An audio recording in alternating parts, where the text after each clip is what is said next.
The Animal Rescuers has been adopted by Pet Planet. There is nothing more important to us than your pet's health. What makes an animal rescuer so special? We all know it's about the passion, but it is the time spent, the work that goes into it, and the heart that these people give every day to save these animals. Let's meet Hillary Brose and find out what makes her want to do what she does for the love of these animals. I'm Hillary Brose, and I'm with Luv of Dogz Fund, and we are animal rescuers. Hi Hillary, it's a pleasure to meet you. You too, thanks for having us. And who's this beauty? This is Ella. She's one of the dogs in our rescue that we're trying to help find a home. Hello, Miss Ella. How are you? Oh, she's talking. It's such a pleasure to meet you. I would love to hear more about the Luv of Dogz. Luv of Dogz Fund was formed by four of us, Bev, Fun, me, and Trent, and we are all seasoned rescuers, and we just saw the need to help with some of the special needs dogs out there, some of the less adoptable ones, some of the ones that are being passed over and just really need to get into homes. So we work and we find volunteers to help do a foster network. So what we do is we take dogs in and we find foster homes for them until they find their forever home, so they can get socialized, they can be safe in a house, we know their personality, we can get their medical done and get their history, and then we have adoption events and we post them online and we do home visits and we try to find forever homes for them. So you specifically deal with the disabled animals, correct? That is our forte. So what do? You go into the shelter and you just pick and choose which animals? Actually, we get the lists from the shelters every day, but we also get a lot of phone calls. We get emails, we get phone calls, we get lists from the pounds, just a dog in need. Some of the dogs that you'll meet today, were dogs that other people couldn't take in. You'll meet a heartworm dog, you meet a valley fever dog. You'll see Ella has a scar on her back, and sometimes these breeds are just a little harder to place. But basically, we get calls from all over the valley. So how long have you been doing this? Well, since I was a child, I would take strays home. But and you know what's so interesting about that is I asked somebody else once the same question, and they said the same thing. It all starts at a young age. Right. So I just find that so incredibly interesting. And formally, we started For the Luv of Dogz, and that was in effect from 2001 to 2006.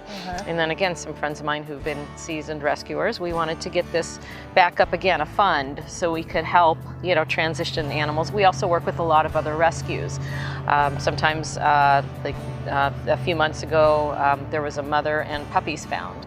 And so we took all of them in so they had a safe place, got medical for the puppies, and then the other rescue took them and helped find a home, and we helped find mama home. So we work with a lot of other rescues. We all work together. And how do they find you? I mean, how do you guys all find each other to be out there helping? Well, a lot of it is word of mouth. People know us because we've been around for a while and we have a good reputation. There's also Facebook lists.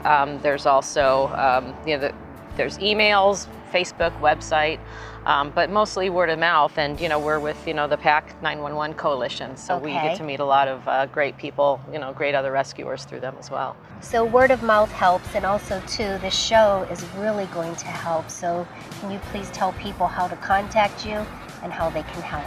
They can find us on our Facebook page, and they can also go to our website. And we are always looking for fosters, and we're always looking for other rescuers like us. So when you find an animal like Ella, do you bring them into your home or do you foster them out? I mean, you as a person, do you have... Yes, I love to foster. I have 5 of my own that were all foster failures. One of my own dogs right now is recovering from a knee surgery, and once she's recovered, we'll be able to take dogs in again to our personal house. But yes, that's what we do. We get dogs. First of all, we get them to our vet's office to get them checked out and to get them looked at and to get all their shots, all their medical, and then we find foster homes for them. Well, I think what you're doing is simply amazing. I'm honored to meet you, and Has Miss Ella found a home yet? Miss Ella has not found a home, and she is actually she's actually with one of our training partners. Ella can be a little bit dog selective, so we found a trainer who had a soft spot for her. So she goes to agility 3 times a week, and she is learning some more sociability every day to make her more adoptable. Well, she's absolutely beautiful. Ella, I love you. Yes, I do. You're absolutely beautiful. Yes, you're gonna find a home, huh? Yes, you are. Oh my goodness, I love her. Hillary, how are you able to do this? Obviously, you must need funding. We do. We are 501c3, fully 501c3, and we do get donations. We also have adoption fees. All of the money that comes goes straight to the care of the animals. All of us, including the 4 directors, we are all volunteers. Not one penny goes to salaries. It all goes towards medical, food, socialization, training, and just everything goes to the animals. Thank you so much. Thank you. When we come back, we're going to meet some more fascinating people behind the scenes of the Luv of Dogz. We'll be right back. Do you trust the food you feed? At Pet Planet, our commitment is to helping our customers navigate through the confusing world of pet food, reading ingredient panels, asking critical questions about manufacturing and ingredient quality. Our pets rely on us to make the very best decisions we can for their health, happiness, and longevity. Pet Planet is here as your partner in pet health because there's nothing more important to us than your pet's health. Why does pet loss come with such a bewildering, life-changing cost? The pet bond can be so great that a person can feel lost. Life and pet loss coaching can help empower healing grief work. Hi, my name is Dan Crenshaw, and I am a life and pet loss coach, author, and presenter. Empowered by courage, you can come to terms creatively with grief at your own pace with dignity and grace. I can partner with you to help you experience both healing and motivation. Then you can be free to live a purposeful lifestyle with greater passion and excellence. Welcome back to the Animal Rescuers, adopted by Pet Planet. Someone said that used the term foster failure. Oh, yeah. I don't really particularly like that, neither does our producer, but because tell us what foster failure is. It's actually a positive. Right. It's a joke we have about when you foster and you fall in love with a dog that you're taking care of and then you just can't let it go. And yeah, that's happened a couple times with the dogs that I've had. I really, you just get so attached, and they have a great personality. And I mean, two of them, my favorite dogs ever, I have now from foster failing. I attach immediately to animals, and to bring one into my home and love and care for it, bring it back to health, to only give it away then, it's got to be heartbreaking. It is. There's a lot of times where I'm crying when I give them away, but we give them, we find great families to adopt these dogs, and we get updates from them, and it turns out to be a really wonderful thing, and then there's always more dogs to help out. And this is Miss Stella. Hello, Stella. Stella, look at the camera, baby girl. There you go. There. Let the people see how beautiful you are. Foster volunteer of ours, actually, it was fun. Nearly ran her over, and she was in really bad shape. She was, her skin was very crusty and black and wrinkly, and it was just really bad shape. So we got her into a veterinarian. We think they're food allergies, and we're working on figuring out what kind of food will work for her. And we're also stabilizing her medically. So when she gets adopted, we'll fully inform the adopter what her condition is and what we know she needs going forward. This is Sarah. Sarah, yeah. And tell us a little bit about Sarah. Well, Sarah is about 2.5 years old now. She was found as a puppy in Levine, if I remember correctly, and was adopted out to a family. And about a year later, they changed their minds and decided they did not want to have dogs in their family anymore. So they turned her in with another dog, Max, who is right over here. He's on our logo. That's Max, who was adopted out 2 months ago, by the way. But anyway, Sarah just ended up been looking for a home now since she was returned. And you're her foster mommy? I am her foster, yeah. Yes. She came to me when she was about this big. And so she's back home again. She says, I'm just waiting for the right family to look after her and understand her. Right, How Sarah? hard is that to do? I mean, you've had her since she was this big. know. To give her up. Is that hard to do? It is. Every time someone calls, I have a little talk with her and tell her, this may be it. You may not be coming home. So when the dog gets adopted out, then do you keep in contact? Luv of Dogz do home visits. So we also make sure that they're going to a home that's going to be safe for them.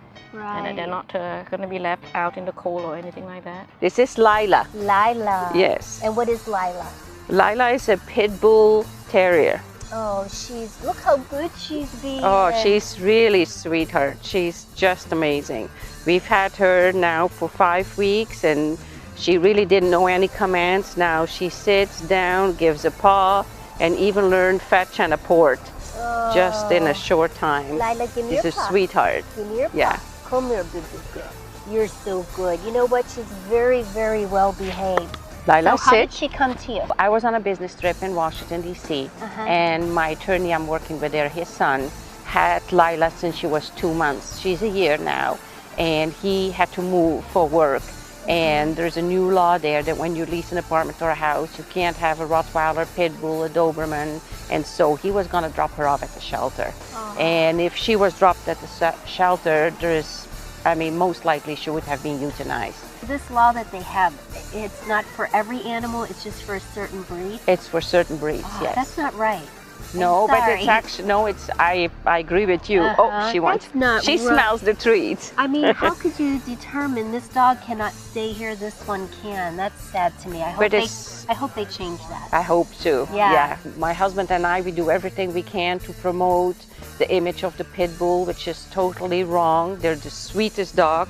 They used to be called nanny dogs because they really watch the kids. Right. And our dog, and even this Lila, we have already a pit bull rescue we've had for 4 years, and she gets more excited about seeing babies than seeing another dog. They're really, really sweet. And that's so sad because it's the human owner that creates the bad image for the breed. Yes. And all the dog wants to do is love. Yes, big Yeah. lovers. And when you go to shelters almost everywhere in the country, in the United States, no, sit, paw, girl. paw, good girl. The most breeds you find in the shelters are pit bulls and chihuahuas. All of these are your puppies, right? Yes, these are all dogs that I'm fostering right now. Okay, let me see if I get it right. Binto, Bosco, and Baldwin. That's right. Okay, tell me a little bit about them, please. Well, with Vinty, she's a little boxer lab mix. And Vinty was an owner surrender.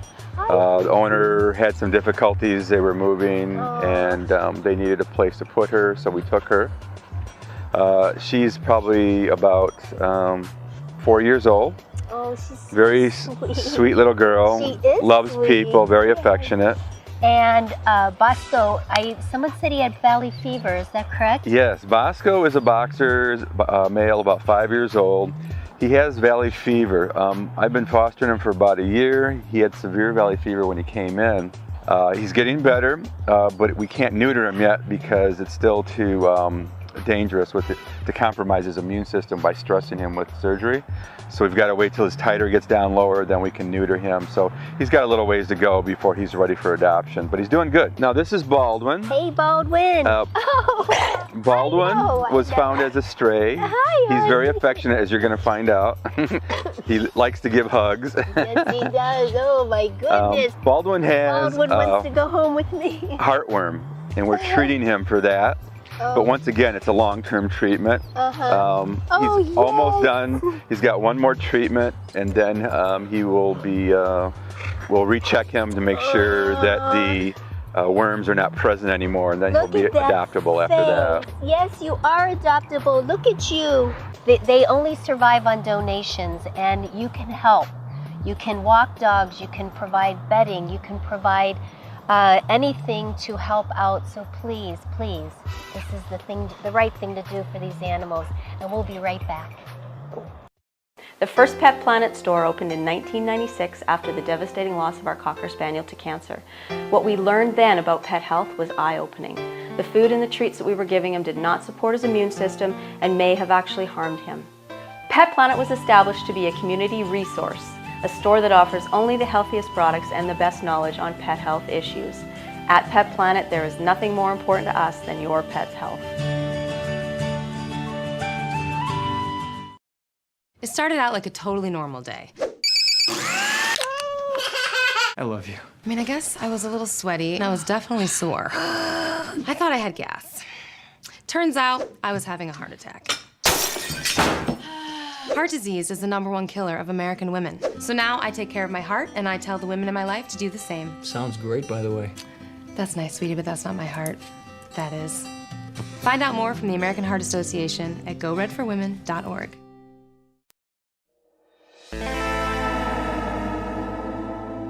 Welcome back to the Animal Rescuers, adopted by Pet Planet. This is Julius, a gorgeous little pony of the Americas. He and his mother Mindy originally came from a rescue in Texas, found themselves in Camp Verde, where we were asked to take them in. They are both healthy and lovable, and are looking to be adopted together. Julius will be 2 on St. Patrick's Day.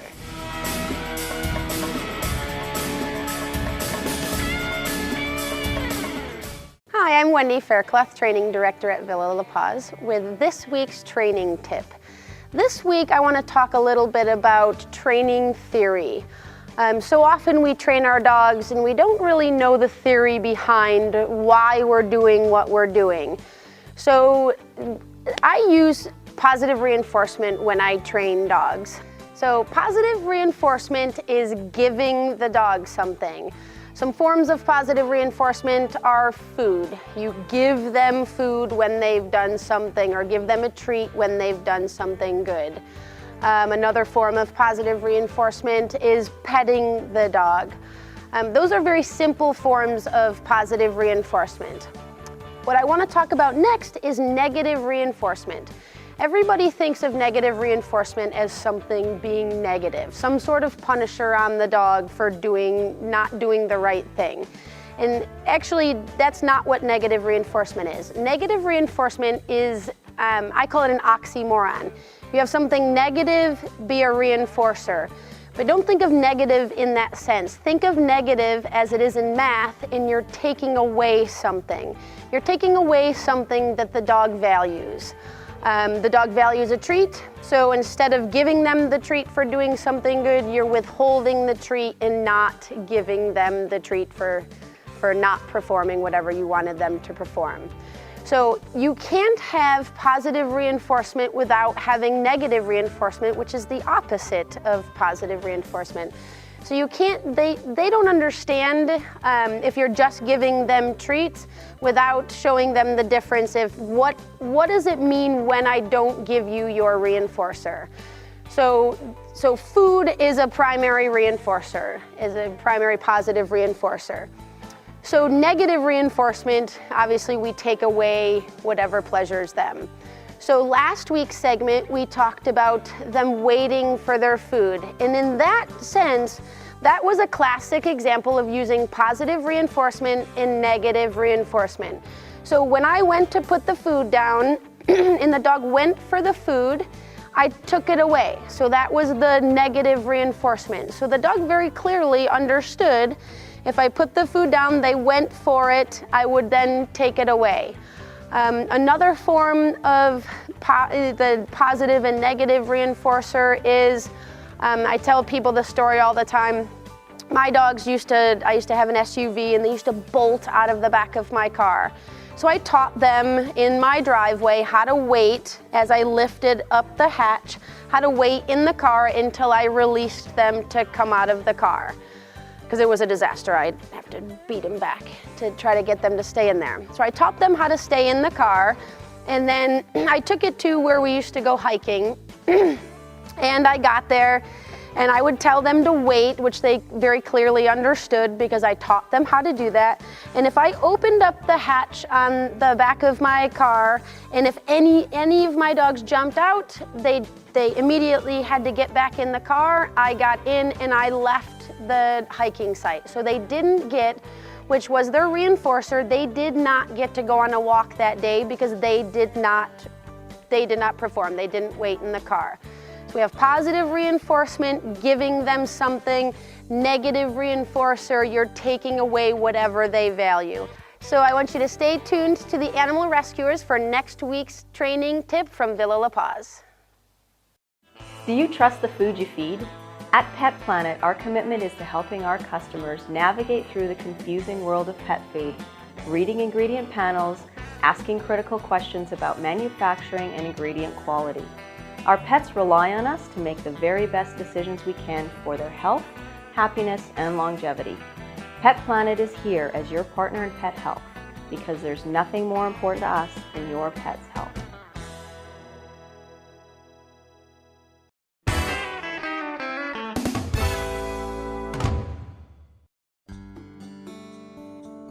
As loving pet guardians, we want to spend time with our pets, and this might involve taking them for a ride with us in the car.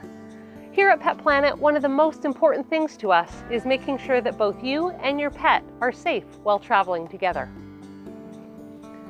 When traveling with your pet in a vehicle, it's very important to make sure that they're safely confined. If you have to stop suddenly, your pet runs the risk of either being ejected from the vehicle or causing harm to itself or its traveling companions. Two options to consider. The first option to consider is using a crate. If your vehicle is large enough, safely securing a crate in the back is an excellent option to confine your pet. This is Kendall, and she's going to demonstrate for us. Come here, Kendall.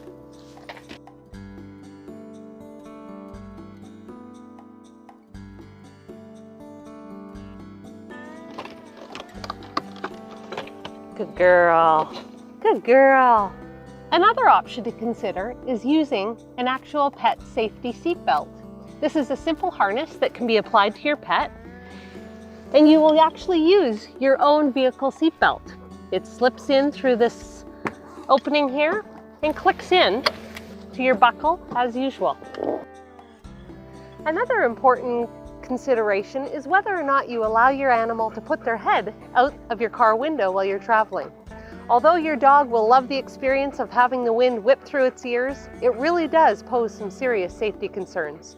Rocks, insects, those all pose concerns to both their ears and their eyes. Consider your own vehicle's car windshield when you're driving.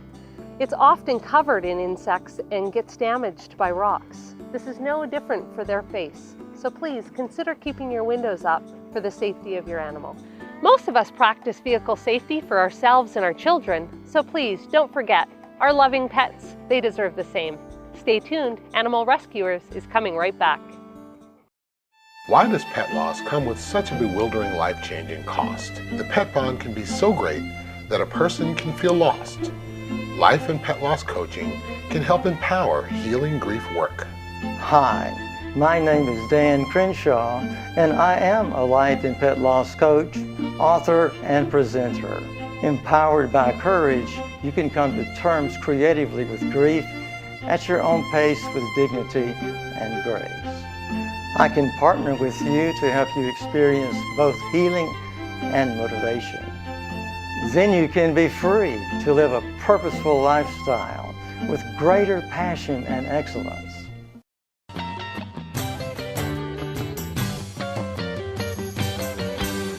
Welcome back to the Animal Rescuers, adopted by Pet Planet.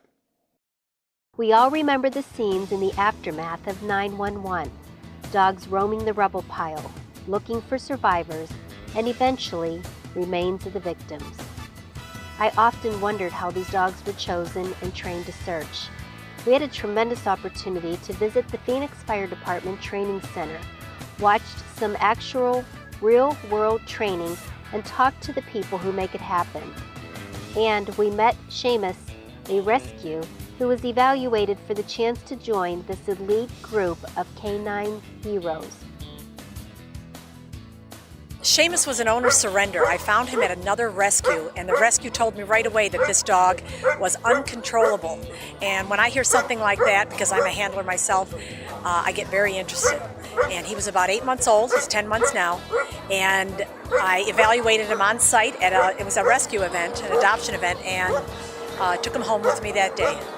We're going to take a look at a dog today and see if it has the potential to enter the program to be a disaster search dog. You're looking for play drive, but there's also a lot of other things that you're looking for, and it's hard to put them in words because there's really no book, there's really no set standard that you can look at, and that's the first step. And if it goes well, you just keep progressing and see what happens. We're looking for focus. We're obviously the play drive, but the focus of the dog. We've been working with this dog now for maybe 15 or 20 minutes, and he hasn't slowed down. He's still going after the toy, he's tugging, he's holding on to it.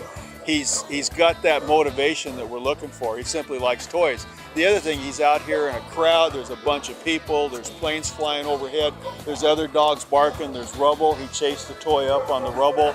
He really has no aversions. He doesn't have any fear. It's like a day at the park to him. To take this environment, he just got here, we've never met him, he came from a shelter environment.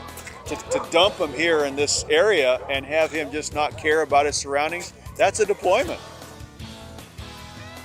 Training is pretty rigorous training, especially in the beginning. It takes about 2 years on average to train a dog, and we train them in live find scent for our group, and we train them obedience, climbing ladders, and then we go out onto the rubble pile and we bury people and work up to them finding them on the rubble pile.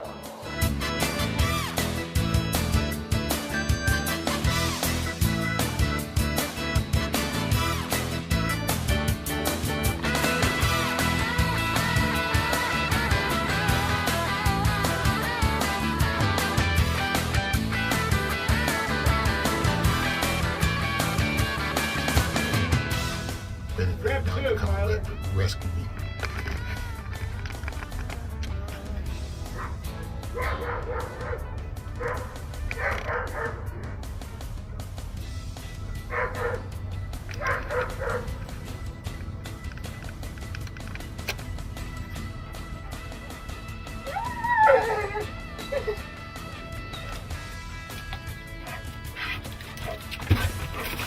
Yay, buddy!